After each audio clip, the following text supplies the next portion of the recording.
여러분 지금 이제 이틀째 교육이죠? 수고 많으십니다. 오늘 그 제목은 건물 에너지 관리 시스템의 개요하고 특징에 대해서 설명드리겠습니다.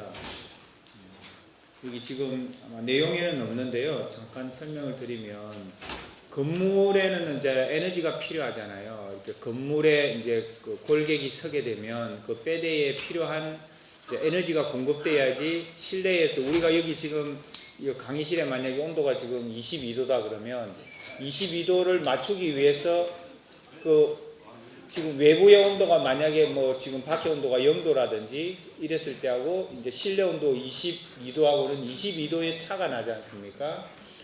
그 22도의 차에 해당되는 만큼의 에너지가 뭔가가 들어와야지 그 22도로 0도였던 게 22도로 올라간다고 보시면 그 이제 온도 차이가 그러면 바깥의 온도가 만약에 0도가 아니고 15도다 그러면 그 차이는 5도밖에 나지 않잖아요. 그러니까 밖에가 춥다 덜 춥다 하는 것 따라 가지고 우리가 여기 실내에 원하는 그러니까 그 건물 내의 에너지 온도를 이제 조절을 해서 그 원하는 온도만큼을 올려야 됩니다. 그래서 그때 필요한 이제 우리가 에너지, 그러니까 난방 에너지나 냉방 에너지 그런 것들이 다 모여가지고 이제 건물의 에너지 요구량이라고 그래요. 요구량.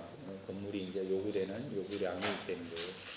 그 요구량에는 뭐 그 조건이 이제 단열이라든지 건물의 아까 우리 건물을 얘기했는데 건물의 단열 이거 강당을 보면 강당의 단열이라든지 여기는 없지만 창을 통해서 들어오는 뭐 복사열도 있을 수 있고 뭐 여러 가지 조건이 있겠죠, 그죠? 그 다음에 또 내부에 사람들이 많이 있으니까 내부에 생기는 내부열이 있습니다. 여기 PC가 많이 없지만 사무실 공간 같은 데는 사람들이 막 그 OA 기기들을 많이 설치하면 거기서도 열이 나거든요. 또 조명 기기에서도 그 내부열.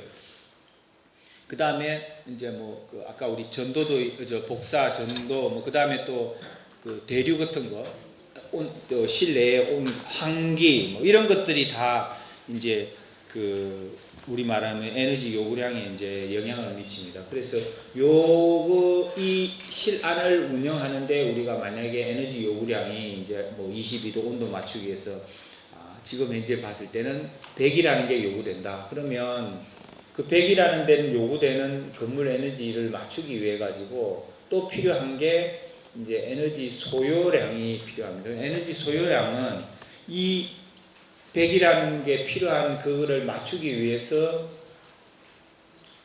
이 건물 안에 실내를 맞추기 위한 효율이 기기의 효율이라는 게 있잖아요.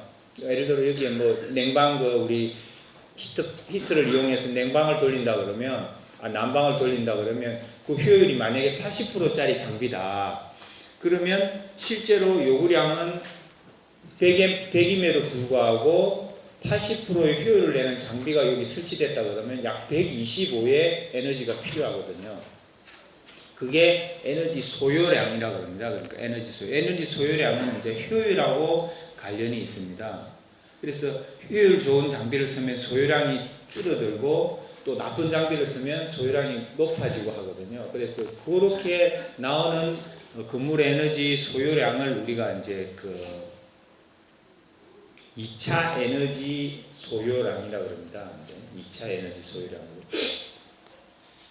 2차 에너지 소요량은 아까 우리 방금 그 앞에서 설명했을 때 이제 건물 에너지 평가사가 건물 평가한다고 그랬잖아요.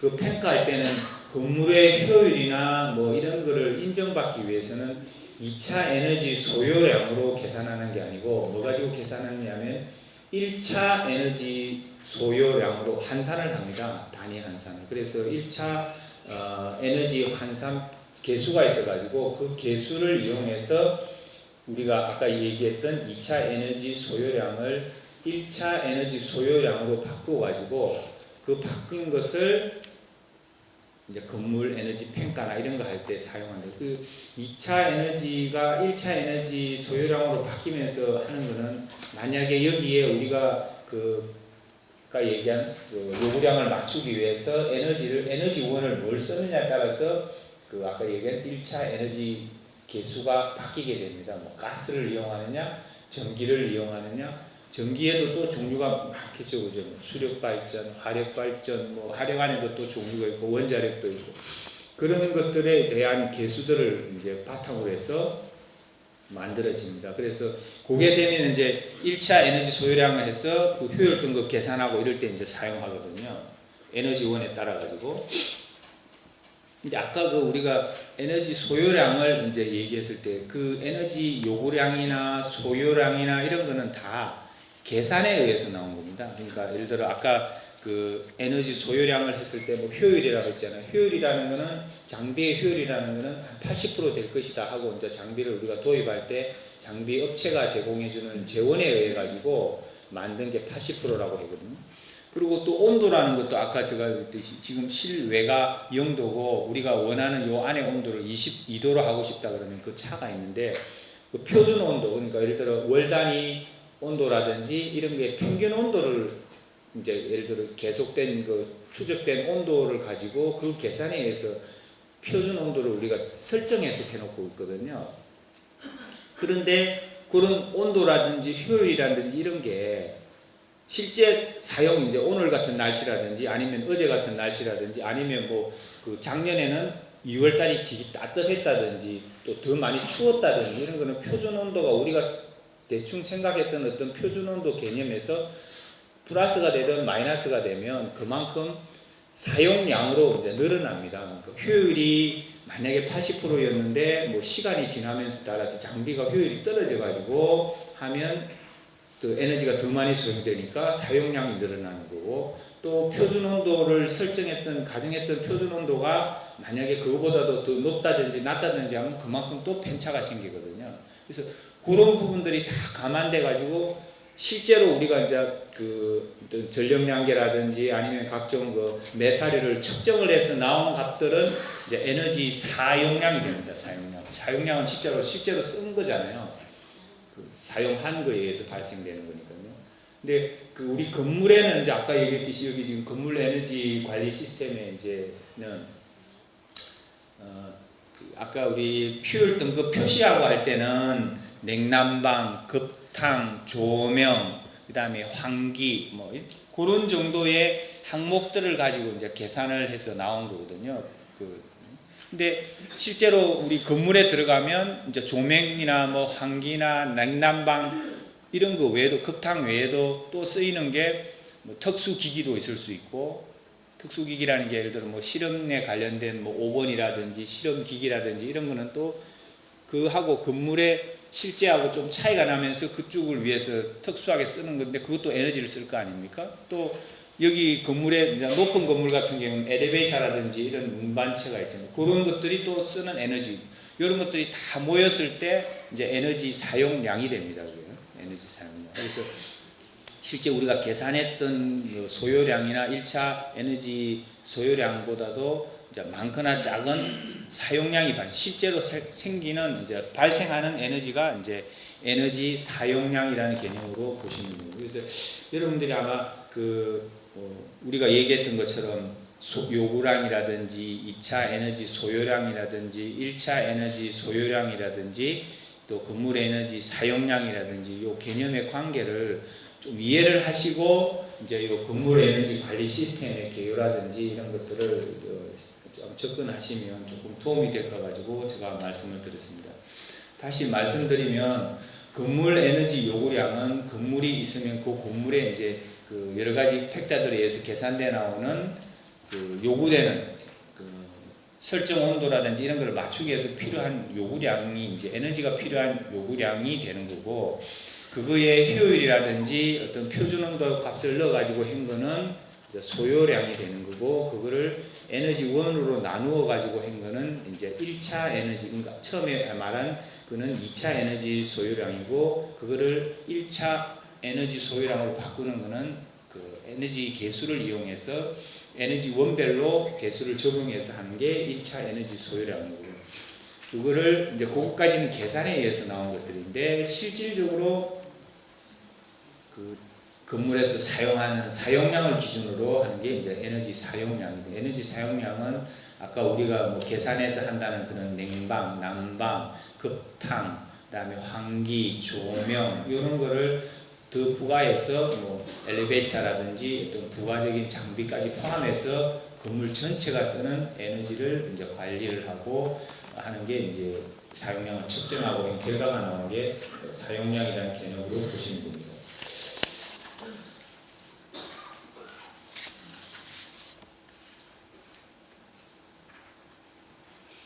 순서는 그 개요 및 특징에 대해서 설명을 드리겠습니다.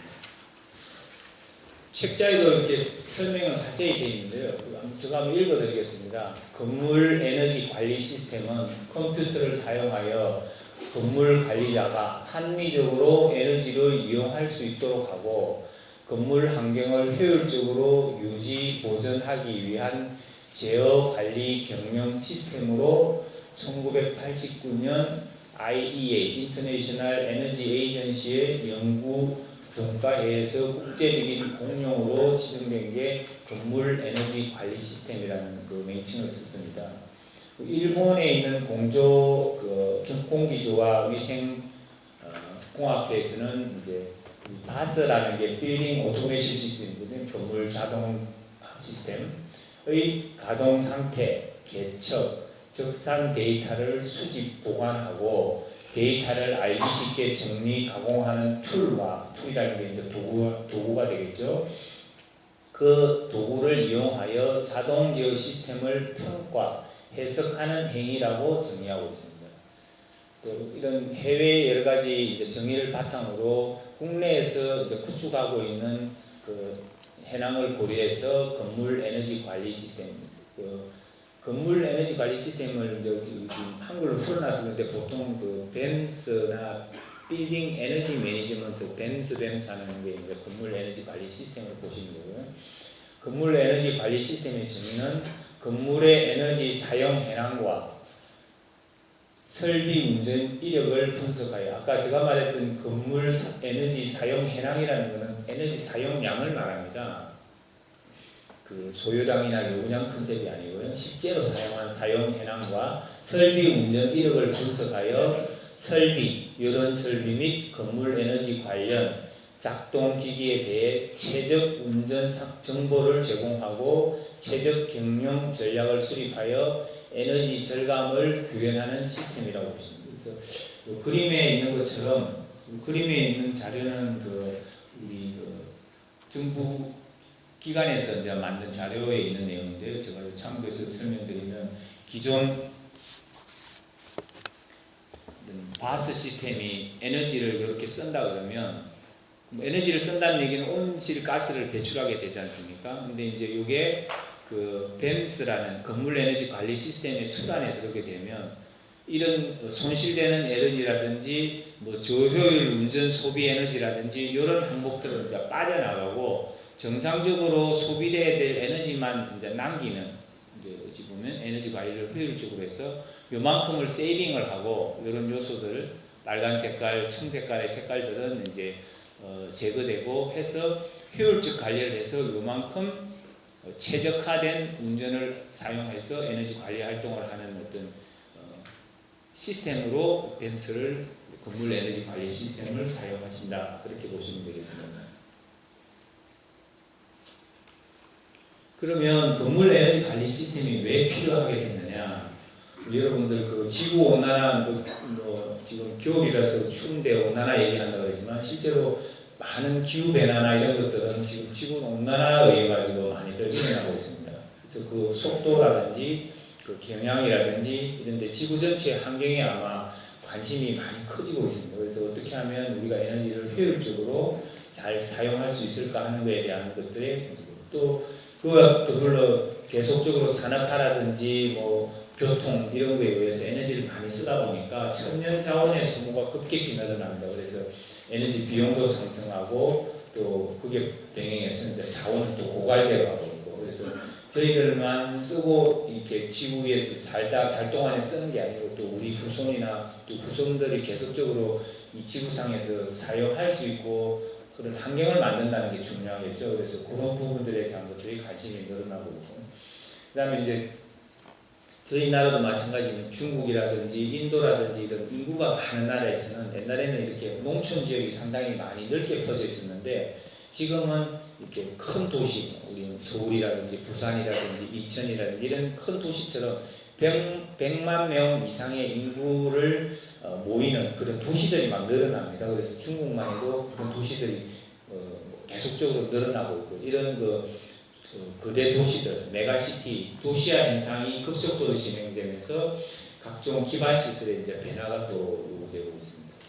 여러분들이 알다시피 에너지라든지 이런 부분들을 할 때 개인이 만약에 내가 집을 산다 그러면 우리가 난방비 어떻게 됩니까? 난방 구조는 어떻게 되어 있습니까? 뭐 이런 것들 관심을 많이 가지 않습니까?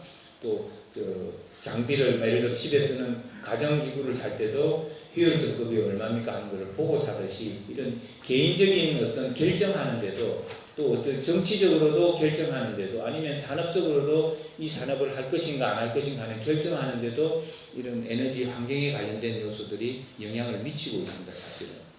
그래서 이런 것들을 감안해서 건물 에너지 관리 시스템이 중요하다고. 또 왜 건물이 또 중요하다는 것은 다음 장에 설명을 드리면, 이거는 우리나라의 데이터는 아닙니다. 우리나라는 건물이 차지하는 비중이 다른 나라에 비해서 좀 떨어집니다. 그 대신 이제 전 세계적으로 보면 건물이 에너지 소모하는 양이 40% 정도 됩니다. 전 세계적으로 40%의 에너지를 건물에서 쓰고요. 아니면 교통, 산업 이렇게 나눴을 때 건물이 약 40%. 그리고 우리가 이산화탄소 배출 얘기하는 CO2 배출은 이거에 의해서 발생되는 것은 약 한 21%가 발생되고 있습니다. 그래서 전체 에너지의 41%, 이산화탄소 배출량의 21%를 우리 건물 에너지가 지금 사용하고 있기 때문에, 이걸 어떻게 효율적으로 쓰면은 좀 매력적인 절감 효과를 발휘할 수 있겠다 하는 것에 착안해서 절감을 우리가 방법을 여러 가지 찾고 있고요. 그 중에 하나가 이제 건물 에너지 관리 시스템이 되겠습니다. 또 에너지를 소모하는 건물에서 이제 또 생산하는 발상에서는, 요즘 저희들도 이렇게 건물들 가보면 지붕 위에 막 태양광 시스템, 아니면 태양열 시스템, 또 풍력, 도시에는 많이 보지 않지만 외곽에 나가보면 풍력 같은 거, 또 이게 건물이나 이런 데는 또 지하 쪽을 이용해서 하는 지열이라든지 바이오 발전 이런 것들을 합니다. 그래서 옛날에는 건물 그러면 그냥 전기를, 아니면 또 다른 가스나 석유나 이런 것들을 이용해서 다 사용한다고만 생각했는데, 이제는 건물도 자체적으로 어떻게 생산할 수 있는 그런 어떤 건물의 경향으로 바뀌고 있다는 것도. 또 건물이라는 게 한번 들었으면, 이 건물도 이제 지으면 건물 에너지가 낭비되고 하는 여러 가지 요소들도 있겠지만, 그런 부분들을 한번 처음에 딱 지었을 때 짓고 나면 이게 그 다음에 다시 또 새로 철거하고 새로 짓고 할 수 있는 그런 구조가 아니거든요. 한번 지으면 최소한 건물이 4, 50년 이상 구조물 같은 경우는 거의 사용한다고 보면, 그런 것들을 생각했을 때 이제 전 수명 주기, 건물의 전 수명 주기를 포함해서 어떤 포괄적인 접근과 또 유지 관리에 대해서 에너지 효율이나 개선 관련된 그런 어떤 활동들이 또 필요하겠습니다. 또 아까 말했듯이 이런 전 수명 주기를 하기 위해서는 건물의 기획이라든지 설계, 이때부터 에너지하고 환경을 고려한 검토와 적용을 하고, 또 성능을 최적화하고 개선 활동을 강화할 필요가 있고요. 그 다음에 이제 통신이라든지 IT, 보안 및 프로세스 통합 관리, 빌딩 자동화 관리, 안전 관리 시스템의 또 유기적인 조합으로 보다 효율적이고 다양한 기능을 활용할 수 있는 이제 전체 토탈 관리 시스템의 구축도 필요하겠습니다. 그래서 장비 하나하나가 각각 있는 게 아니고, 이런 장비들이 유기적으로 결합돼 가지고 우리나라에서 많이 하는 IT라든지 이런 통신을 이용해서 서로 정보들이 공유되고, 그렇게 해서 그거를 통해서 또 효과적인 활용을 하는 토탈 관리 시스템이 구축도 일어나고 있습니다. 우리가 지금 하고 있는 건물 에너지 관리 시스템과 직결되는 부분인데, 내부의 에너지 흐름을 개척하고 감시하고 보고하고, 사용량 비교를 통하여 정감을 파악하고, 사용량을 하다 보면 작년에 비교해서 많이 썼다, 그다음에 전해에 비해서 전전해에 비해서 많이 썼다, 아니면 지난달에 비해서 많이 썼다, 그다음에 어제 지난주 이런 식의 비교가 되겠죠. 그런 정감 파악. 그다음에 또 벤치마킹, 벤치마킹이라는 거는 다른 데가 만약에 같은 호텔인데 이 호텔은 100이라는 에너지를 쓰고 있는데 비슷한 규모에 근데 반대편에 있는 뭐 에너지는 80을 쓰고 있다. 그러면 그 효율적인 관리가 20%가 갭이 있잖아요. 그 발생되는 차이가 어디서 나오는지 이런 부분들을 이제 왜 발생되는지 어떤 이유인지 하는 것들을 이제 벤치마킹을 해서 그 효율이 높은 건물들을 어떻게 유지 관리했는지 하는 것들을 이제 잘 보고하는 것들도 또 활동이 되겠고요. 그 다음에 건물 에너지 성능, 뭐 KPI, 우리 아까 에너지 효율 등급 같은 게 여기에 해당됩니다. 건물을 관리하고 에너지 예산 관리, 절감 활동을 지속적으로 실행하고, 그 다음에 그 제로 에너지 건물이라는 게 뭐 에너지를 하나도 안 쓰는 게 아니고요. 아까 얘기한 이런 에너지를 생산한다 그랬잖아요. 그래서 낮에 태양이나 뭐 이런 것들을 이용해서 태양광을 이용해서 축적했다가 쓰기도 하고 또 지열을 이용해서 또 쓰기도 하고 이런 것들을 통해서 외부에 어찌 보면 전기나 이런 것들을 그런 에너지를 공급받지 않고도 건물 자체 내에서 제로 에너지 건물. 그래서 그거는 아마 우리나라에도 지금 실험적으로 그런 제로 에너지 하우스에 대한 설계도 하고 또 시설도 되어 있습니다. 그래서 이제 그런 것들을 점점 넓혀 나가가지고 건물 에너지가 아까 전 세계적으로 40%, 41%를 쓰고 CO2 21% 발생한다는 것을 줄여나가는 활동들이 이루어지고 있다고 보시면 됩니다. 이게 지금 영어로는 계속 많이 썼는데 죄송합니다.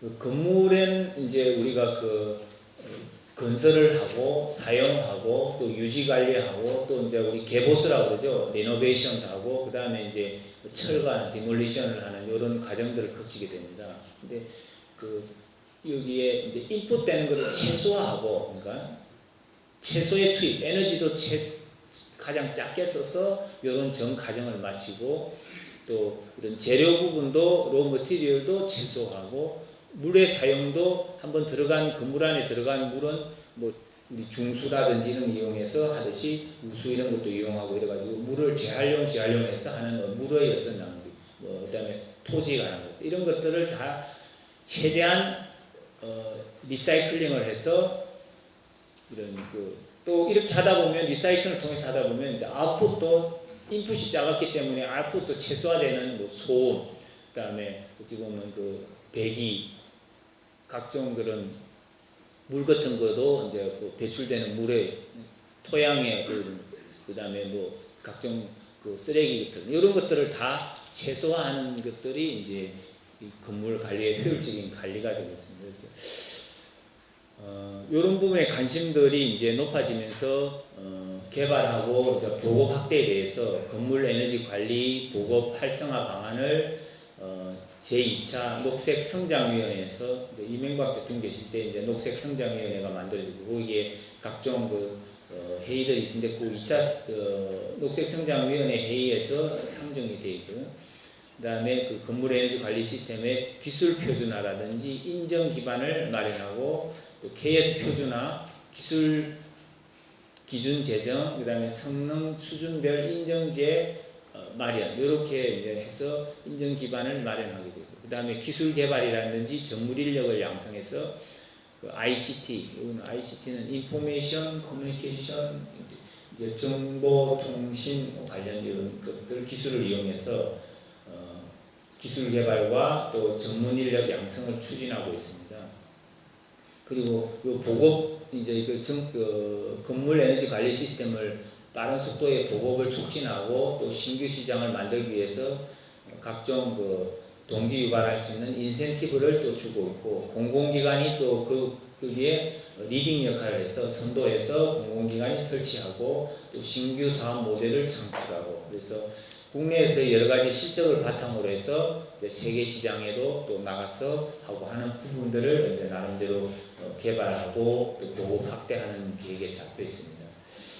근데 우리나라의 건물들이 뭐 많은 건물들이 새로 지어지고 있지만 실질적으로 약 한 75% 정도의 그런 건축물이 지금 건축의 처음에 새로 짓고 나서 한 15년 정도 이상 경과된 건물, 30년 된 건물도 있고 많이 있습니다. 그래서 뭐 외국보다 길다고 할 수는 없지만 외국 같은 데 뭐 100년 된 건물도 뭐 유럽 같은 데는 많이 있지 않습니까? 그래서 우리나라도 아마 그 수명들은 점점 더 길어질 겁니다. 그래서 새로 짓는 건물보다 기존 건물들을 잘 효과적으로 쓰는 것도 중요하기 때문에 그래서 일단 그 오래된 건물들을 어떻게 성능 개선, 에너지 성능 개선을 할 수 있을까 하는 것들에 대한 관심이 많아지고요. 지금 이미 그런 성능 개선을 활동을 하지 않은 건물들의 대상으로 그런 개선 활동들을 또 많이들 하고 있습니다.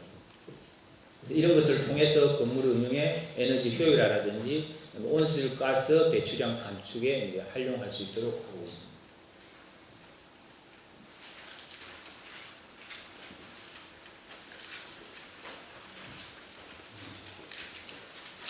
건물 에너지 관리 시스템의 구성하고 도입 효과에 대해서 설명을 드리겠습니다.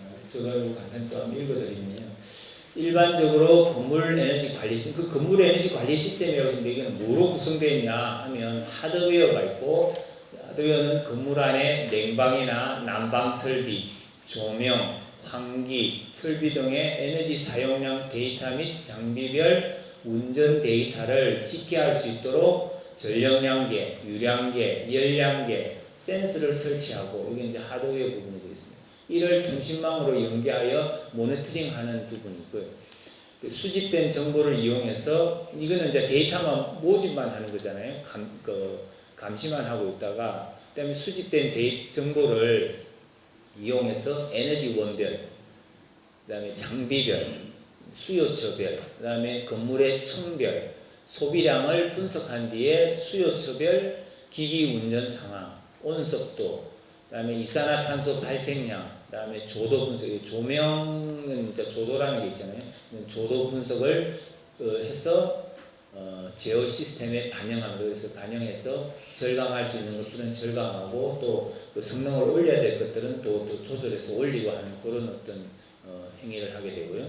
그다음에 또 사용량 이제 데이터를 바탕으로 해서 하루, 그다음에 아니면 주간, 월간, 연간 단위로 가공해가지고 이를 각종 그래프나 도식화로 해서 표현하고 그래프 종류도 또 사용량 그래프라든지 아니면 비율의 분포도, 에너지 사용 추이 곡선 그래프, 그다음에 뭐 전년, 전월, 지난해, 그다음 지난달 대비해서 사용 비교 그래프, 그다음에 사용 계획을 먼저 딱 정해놓고 그 사용 계획하고 실적이 지금 어디에 있는지 하는 것을 하는 관리표 등의 용도와 규모별로 건물 에너지 패턴을 분석하고 또 이를 해석해서 최적화된 개선 방안을 제시하도록 하고 있습니다. 그래서 구성 요소들을 보면 에너지 개척, 수집 장비, 통신망이 있고, 그다음에 건물 에너지 댐스가 있고 건물 에너지 관리 시스템 여기에 관리 소프트웨어가 있고요. 그다음에 시스템 연동 인터페이스가 있고 에너지 데이터 분석 및 효율화 컨설팅을 하고 그래서 에너지 분석 및 제어 알고리즘을 만들어서 이런 장비들 자체가 효율적으로 운영 관리되도록 하는 것들을 이제 보시면 됩니다.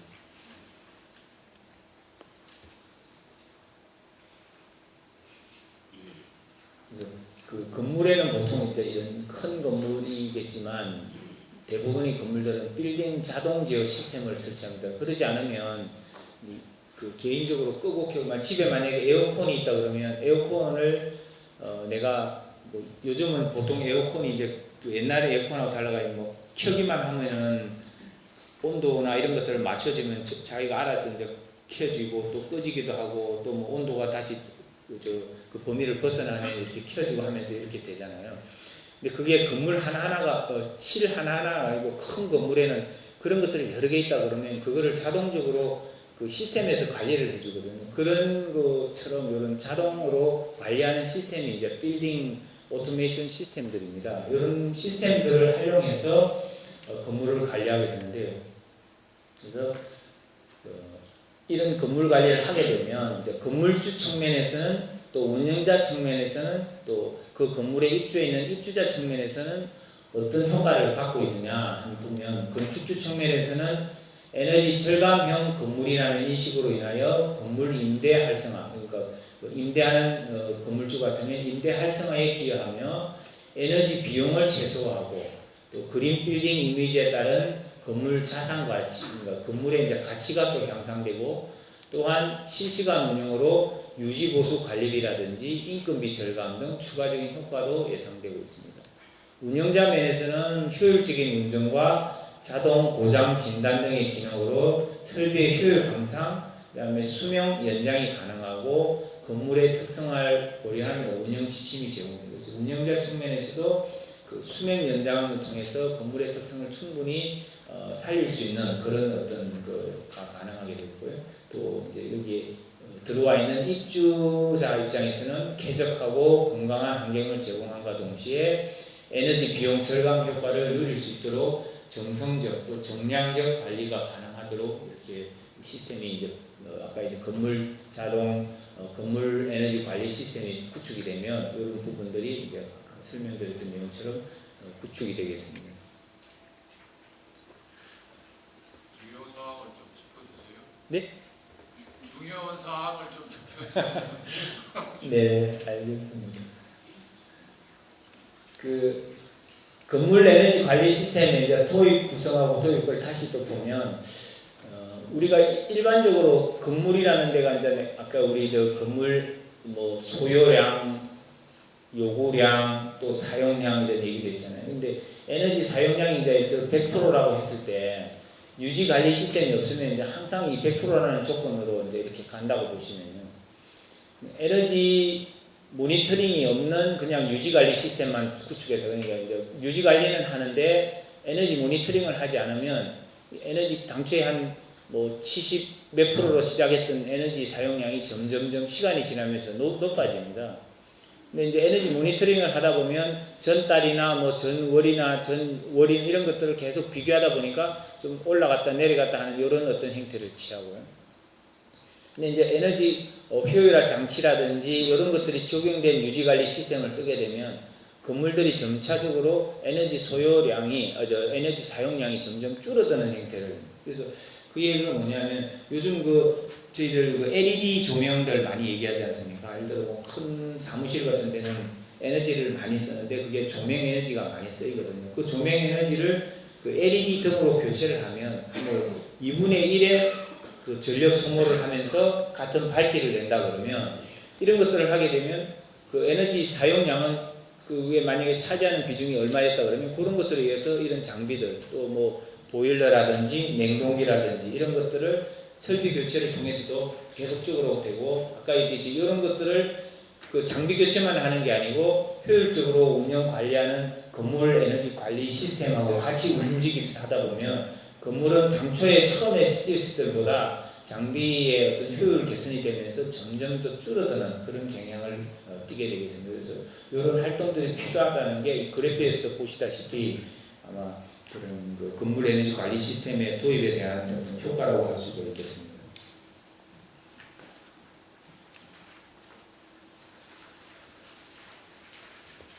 건물 에너지 관리 시스템의 특징에 대해서 좀 말씀드리겠습니다.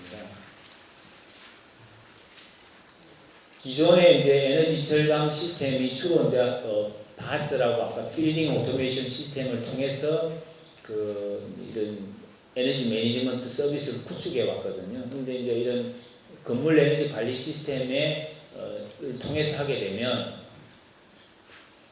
제어하고 모니터링을 기반으로 난방, 환기, 기기의 제어 기능과 연동할 수 있으며 다른 독립적인 시스템과 유기적인 결합이 가능해서 이런 부분들을 통해서 절감 효과를 더 많이 낼 수 있는 그런 특징을 가지고 있다고 보시면 됩니다.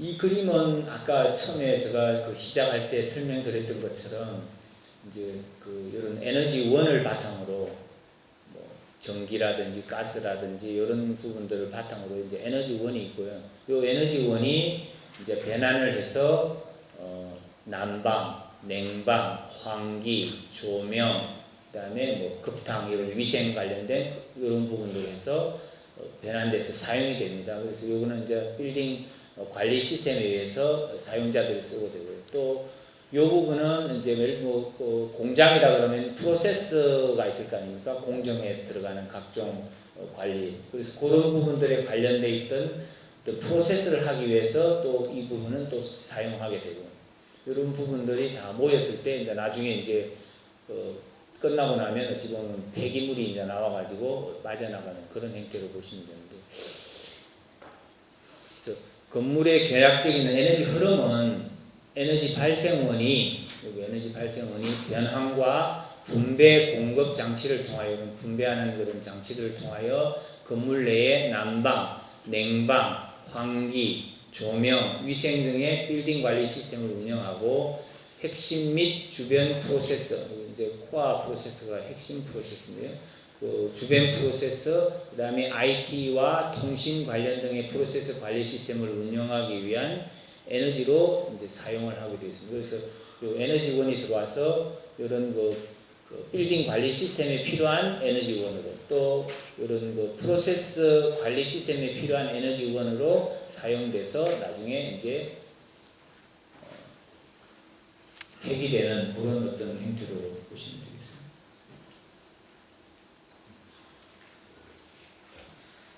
건물 에너지 관리 시스템을 이제 이해하려고 그러면 그 유사한 시스템들이 뭐가 있는지 하는 것들을 볼 필요가 있습니다. 그래서 이제 영어로 써놨는데 이 영어에 대한 설명이 이걸 보시면 됩니다. IBS는 이제 지능화 건물 시스템이고요. DAS는 이제 아까 얘기 건물 자동 운영 및 중앙 감시 시스템이고요. FMS는 건물 경영에 관한 이제 건물 퍼실리티 매니지먼트라고 해서 건물 경영에 관한 기능 제공을 하고 있고요. 그다음에 BMS는 빌딩 매니지먼트 시스템, 각 설비의 정보 관리, 운영,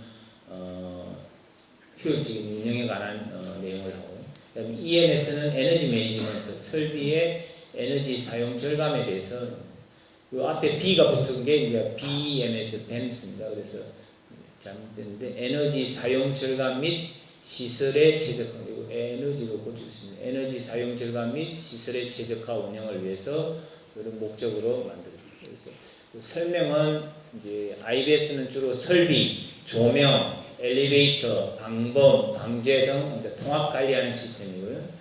바스 시스템은 건물 에너지 설비에 대한 상태 감시 및 자동화된 감시 조작 시스템을 말합니다. FMS는 건물 정보, 자재, 작업, 인력, 도면, 시스템, 예산에 대한 관리 및 이에 대한 평가 및 분석 등의 기능을 수행하는 시스템이 되겠습니다. BMS는 상태 감시 및 제어, 에너지 사용 관리, 주차 관제 등 각 설비의 단일 시스템 관리 기능을 가지고 있습니다. EMS는 이제 그 에너지 매니지먼트 시스템은 건물 설비에 대한 에너지 사용량 관리 및 분석 평가를 하고요. 우리가 말하는 빌딩 건물 에너지 관리 시스템은 에너지 및 환경 관리를 통하여 설비에 대한 관리 지원 및 최적화 시설 운영 시스템을 이제 건물 에너지 관리 시스템의 특징으로 보시면 돼요. 그래서 각 장비별의 나름대로의 특징이 있는데 그 특징의 이제 건물 에너지 관리 시스템의 특징은 이 내용으로 보시면 되겠습니다.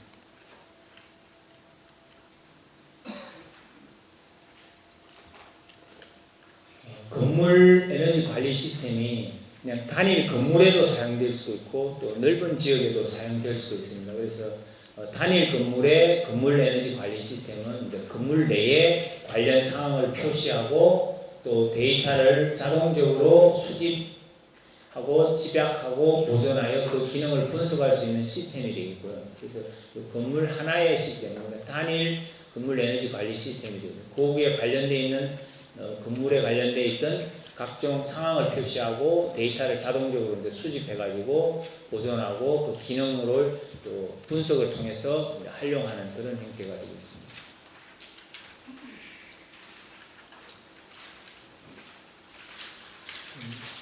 이거는 이제 그 건물 하나하나로 보시면 이런 건물들을 군 관리, 이제 우리 말하는 몇 개를 모아가지고 하는 군 관리 통합 건물 에너지 관리 시스템인데요. 이거는 이제 도시 차원에서 에너지 관리를 위하여 다양한 광역 관리 체계를 구축하는데 여기처럼 되어 있는 것은 이제 분산형이라고, 그다음에 이렇게 생긴 것은 이제 중앙 집중형으로 건물 에너지 관리를 하게 되고, 이거는 정보 연계형, 그다음에 요거는 개청, 이렇게 청이 지어져 있는데 개청형으로 이런 네 가지 형태의 군관리 통합 에너지 관리 시스템을 구축을 할 수가 있습니다. 요거는 이제 그 군관리하고자 하는 대상의 건물의 용도라든지 특징이라든지 어떤 보면 또 위치라든지 이런 것들을 다 감안해서 이제 어떤 가장 최적의 관리 시스템이 뭔지를 적용해가지고 설정하면 되겠습니다. 이거는 마이크로 그리드 건물 에너지 관리 시스템인데 지금 이제 조금 그림을 보시고 아마 이해하시기 좀 어려우실 것 같은데 한번 먼저 설명을 읽어드리면 일정 지역 내의 수용가와 분산 전원 및 분산 전원은 이제 그 분산되어 있는 이런 각종 에너지 시설들이 되겠습니다. 수용가는 이제 건물이라든지 공장이라든지 이런 데가 이제 수용가가 되고요.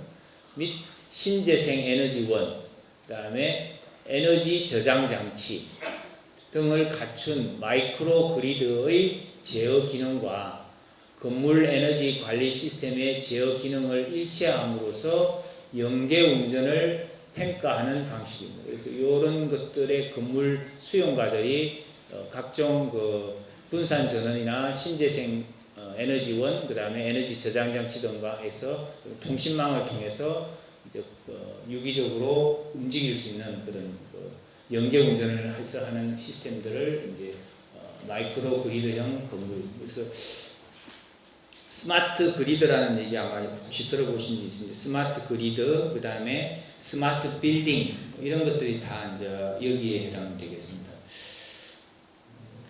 이 파일이 열릴지 모르겠는데 간단히 한번 보여드리면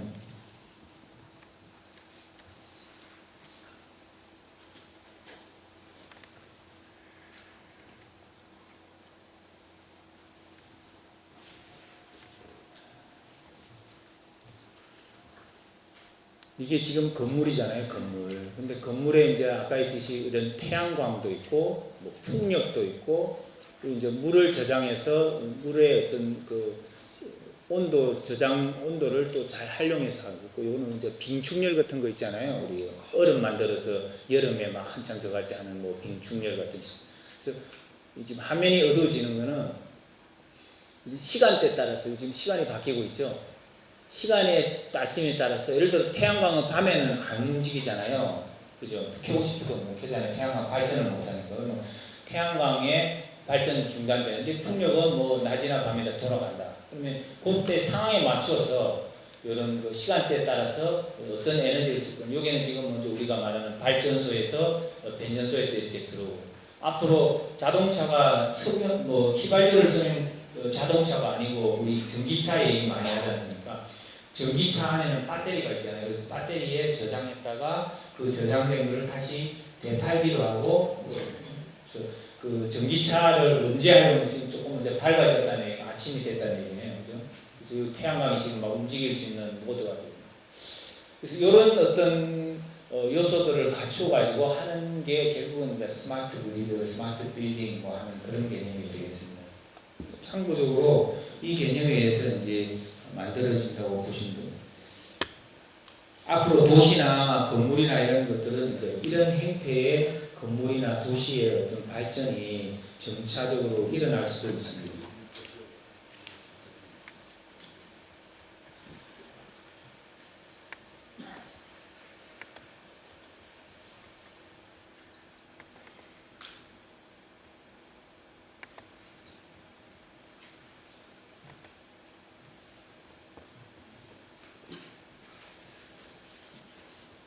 그 설명드렸던 내용에 뭐꼭 100% 맞다고는 할 수 없지만 어떤 개념 자체는 그 건물을 중심으로 그리고 빌딩이 있다 그러면 여기 지금 있는 것처럼 이 빌딩을 중심으로 해서 다른 그런 그 기반 시설들이 어떻게 연동해서 그 건물은 또 자체적으로 갖고 있는 에너지를 생산할 수 있는 뭐 풍력이라든지 태양광이라든지 지열이라든지 이런 또 기능들하고 맞물려 가지고 얘기가 되죠.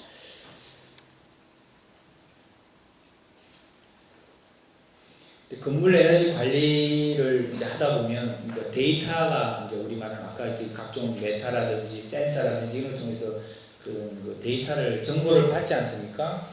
받으면 그 받는 데이터들을 어떻게 관리할 것인가 하는 게 이제 데이터 관리 기술에 관한 건데요. 이 부분에 관해서 이제 기본 기능이 있고 확장 기능이 있다고 보시면요. 그다음에 에너지 소비량 파악을 하게 되고, 그다음에 각종 보고서를 작성하고, 그다음에 이제 오래된 데이터는 또 보존하게 되고, 그래서 그다음에 확장 기능은 이제 여론, 그다음에 환경에 대한 분석, 그다음에 공조 시스템이 우리 뭐 이런 그 공기 조화 시스템 같은 우리 에어컨이나 이런 것처럼 냉난방하는 그런 시스템의 성능을 분석하고 또 수집 데이터를 분석하고 하는 이런 어떤 목적을 둬서 그런 기본 기능과 확장 기능으로 보시면 되고요. 에너지 소비량 같은 경우는 건물 전체 기준 에너지 종별, 에너지의 이제 종류별, 그다음에 설비별, 그다음에 업무 용도별로 이제 나누게 되고요. 그다음에 보고서는 뭐 일보, 월보, 연보, 그다음에 연 단위로 나오는 거, 그다음에 정기 보고서. 그 안에 보고서 형태는 뭐 작년도하고 비교하는 비교서도 있을 수 있고 각종 다양한 형태가 있습니다. 그래서 장기 데이터 보존은 이제 가동 시간이라든지, 그다음에 뭐 어떤 경향에 대한 값들, 그다음에 원격으로 검침한 값들 이런 것들을 장기간 보관해서 이제 2년 전, 3년 전 데이터하고 지금 데이터에 대한 변화라든지 이런 것들을 이제 비교하고 할 때 많이 쓰게 되겠죠. 그다음에 여러 및 환경 분석은 에너지 절약 및 제어 성능 평가, 그다음에 에너지 절약 시뮬레이션, 그다음에 온습도, 그다음에 이산화탄소와 같은 실내 쾌적성 평가를 이제 환경 분석을 통해서 하게 되고요. 그다음에 공조 시스템은 실시간 및 일정 기간 수집된 데이터를 통해서 이제 어떤 형태의 분석을 추이 변화를 보는 걸로 추이 분석을 하게 되고요.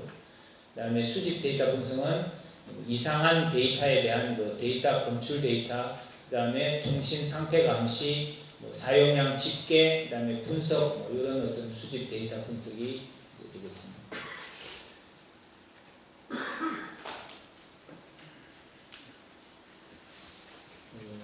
아까 우리가 그 에너지 사용량을 이제 보면 이렇게 이제 표시하는 그 형태에 따라 다르겠지만, 이런 예시를 들어 건물 전체에 대한 에너지가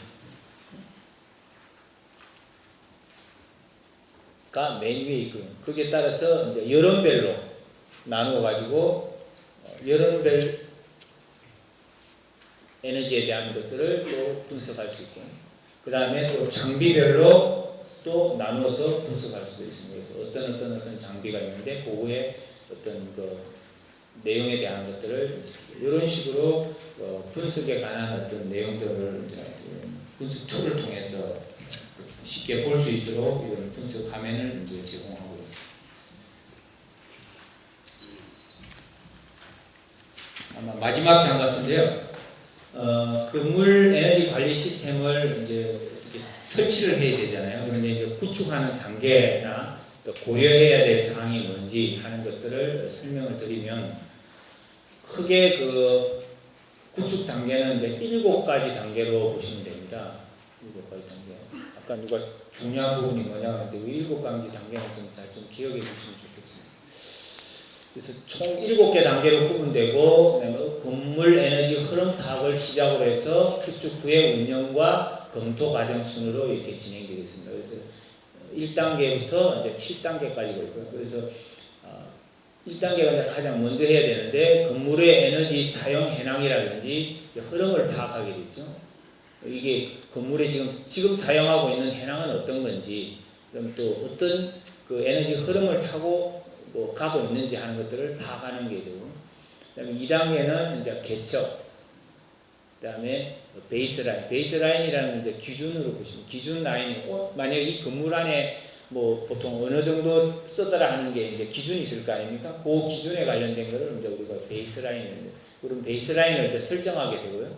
그다음에 그 베이스라인을 바탕으로 이제 에너지 절감하는 목표를 설정하게 됩니다. 에너지 절감 목표라는 게 내가 만약에 10% 절감을 했다. 그럼 베이스라인이 100이라고 그러면 그 베이스라인에 10을 줄이기 위해서는 이제 90으로 떨어뜨려야 되잖아요. 그러면 그 에너지 절감 목표가 이제 10이라는 게 목표가 되겠죠. 그래서 그 결과가 사용량이 100에서 90으로 바뀌는 게 이제 이렇게 되고 3단계는 이제 추가 구축 설비 및 분석 시스템을 설계합니다. 그래서 이런 10을 이제 10 정도의 절감을 위해서 추가적으로 구축해야 될 설비가 뭐가 있고 또 그걸 해서 하는 시스템을 또 분석하는 시스템을 어떻게 만들 거냐 하는 것들에 대한 것들이 3단계에서 하게 되고요. 4단계는 그런 설비라든지 이제 시스템을 구축하게 되고요. 설계를 했으면 이제 만들어야 되겠죠.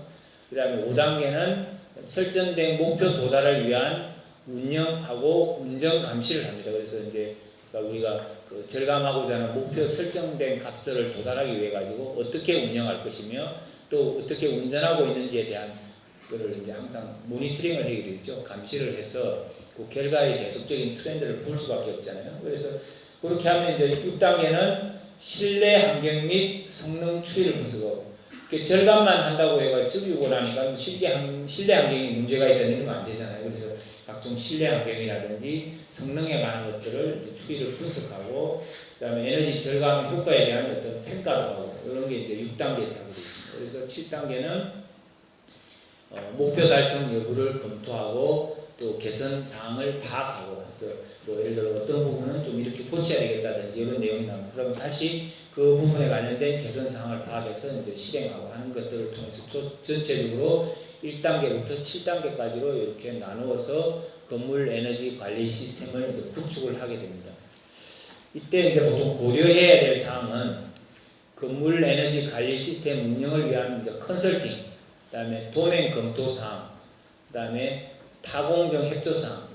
타공정이라는 게 건물 에너지 관리 시스템을 제외한 나머지 공정이죠. 예를 들어 자동 제어 시스템, 그다음에 발주처, 그다음에 뭐 시공하는 그 공사하는 시공업체, 그다음에 그 전산 장비나 이런 것들, 그 컴퓨터나 이런 것들에 이제 서버를 어디다 설치하는가에 대한 그 컴퓨터에 대한 메인 컴퓨터에 대한 설치 및 어떤 통신을 타고 움직이는 통신망에 관련된 거라든지 이런 것들을 구축하는 네트워크 연결 이런 것들에 대한 협조를 잘 받아서 시스템을 나중에 구축하고 운영하고 운전하는데 이런 시스템들에 대한 것들이 또 잘 구축이 돼야지 평가하고 데이터로서의 어찌 보면 관리할 수 있는 그런 요소들이 되거든요. 그래서 그런 것들을 잘 연결해서 관리하고 하는 것까지 이제 모여서 고려 대상을 충분히 검토하고 1단계에서 7단계까지 진행을 하면 건물 에너지 관리 시스템이 이제 구축된다고 보시면 되겠습니다.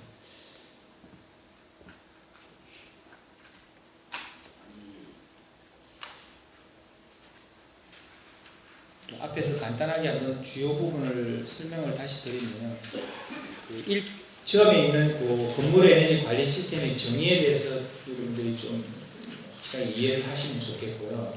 그래서 우리나라에서 얘기하는 이런 건물 에너지 사용 현황, 설비 운전 이런 걸 분석해서 요 말이 이제 건물 에너지 관리 시스템의 정의입니다. 요거는 꼭 암기를 하시는 게 이제 여러분들이 아마 개념을 머릿속에 딱 넣어놓으시면 어떤 건물 에너지 관리 시스템을 설명할 때도 이게 지금 사용 현황에 관한 얘기를 하고 있구나, 그다음에 이력 분석을 하고 있구나, 뭐 이런 부분, 최적 운전에 관한 얘기를 하고 있구나 하는 것을 이해할 수가 있습니다. 이 부분이 좀 중요한 내용이 되겠고요. 그림은 아까 설명드렸잖아요. 요만한 지금 기존의 시스템들이 이 정도 에너지를 쓰고 있는데 이 정도 레벨로 수준으로 낮추어 가지고도 최적화해서 운전하는 시스템을 만드는 것가 목적이 되겠습니다. 이런 건물 에너지 관리 시스템이 발전되는 어떤 각종 그 배경에 관한 얘기들 이제 설명을 드렸고요. 그다음에 지금 현재 건물의 지금 건물이 왜 중요한지 하는 것들은 건물 에너지가 이제 전체 에너지의 41%, 또 이산화탄소 배출량의 21%가 여기서 나오고 이거를 줄이면 전체 에너지가 줄어들 거 아닙니까? CO2도 줄어들고 그래서 매력적인 절감 효과가 있게 됩니다. 그래서 그런 부분 때문에 이제 관심들이 많고 그다음에 우리나라 같은 경우에는 건축 후에 15년 이상 경과된 에너지 성능 개선이 필요한 건축물이 약 74%입니다. 그래서 새로 지은 건물들은 상당히 많이 그 에너지 효율을 위해서 노력하는데 기존 건물들은 그런 것들이 좀 이제 멀어졌기 때문에 15년 이상 된 건물의 건축물들을 어떻게 잘 관리할 것인가 하는 것들에 관심이 높아지고 있습니다.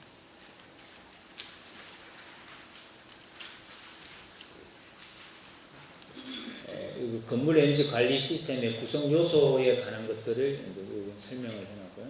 그래서 이 부분도 이제 요 위에 설명이 드렸지만 이 부분에 관련된 내용들도 좀 잘 이해를 하시면 좋겠습니다.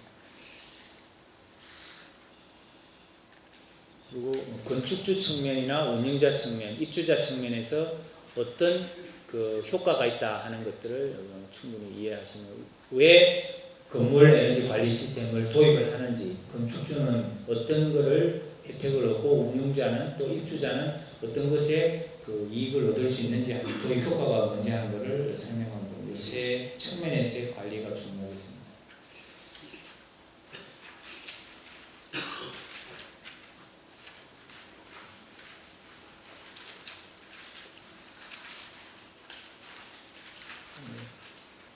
요 IBS, 바스 뭐 이런 내용들 쭉 있고요. 그래서 여기서 보시면 이제 BEMS 건물 에너지 관리 시스템이 이제 어떤 목적을 가지고 있고 어떤 내용을 한다 하는 것들을 이 부분이 가장 좀 중요한 부분이 되겠습니다.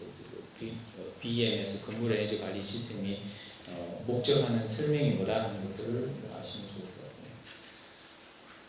그 다음에 이제 규모에 따라 가지고 하는데 단일 건물이냐, 공관리 통합 건물이냐, 마이크로 그리딩 세 가지 형태가 있다고 그랬잖아요. 이 세 가지 형태에 대해서 아셔야 되고, 그다음에 공관리 통합 시스템에도 네 가지가 있다고 그랬잖아요. 그 네 가지 분산형 이런 네 가지가 중요한 요소들이 되겠습니다. 그다음에 기본 기능에 뭘 하기 위해서 기본 기능을 갖추고 확장 기능은 또 뭘 하기 위해서 확장 기능이 있다는 이 부분을 확장 기능과 기본 기능에 대해서 좀 구분해서 아시면 좋을 것 같습니다. 그 다음에 아까 설명드렸듯이 1단계부터 7단계까지 단계에 대한 것들, 고려사항 정도는 숙지를 하시면 건물 에너지 관리 시스템의 개요 및 특징에 대해서 충분히 아마 이해를 하고 계실 거라고 생각합니다. 질문 있으시면 질문 받겠습니다. 네, 이상 마치겠습니다. 감사합니다.